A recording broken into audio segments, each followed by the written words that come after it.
Жақсы, дұрыс айтасыңдар. 15 қараша ұлттық валюта теңге күні. Бүгінгі біздің ашық тәрбие сағатымыз осы теңге күніне арналады. Бүгінгі біздің тақырыбымыз теңге тәуелсіз елдің тірегі деп аталады. Бүгінгі сабақтың мақсаты тәуелсіз еліміздің ең бірінші айрықша белгісі теңгемен тереңірек танысу болып табылады.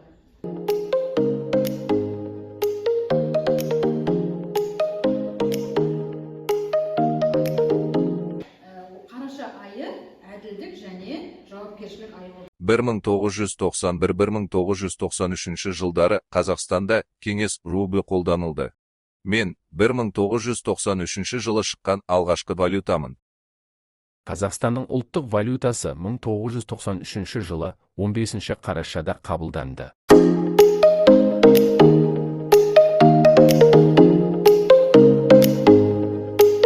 Бүгінгі біздің сабағымызға теңге бот келді. Осы теңге боттың тапсырмаларын біз арғай сабақта орындайтын боламыз. Дайынбыз ба?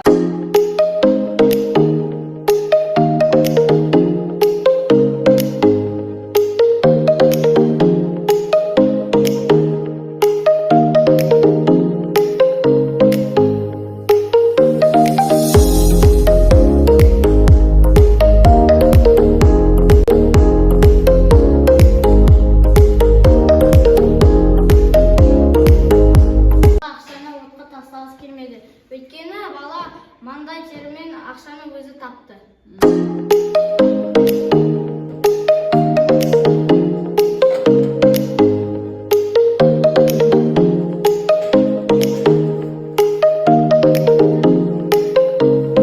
Балалар, біздер бүгін арғай сабағымызды аукцион ойыны арқылы жалғастырамыз.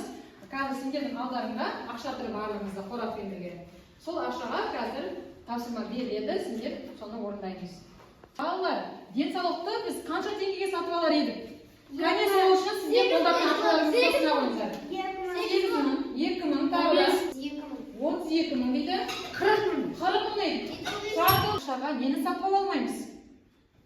Денсаулықты, ақылды сатып ала алмаймыз.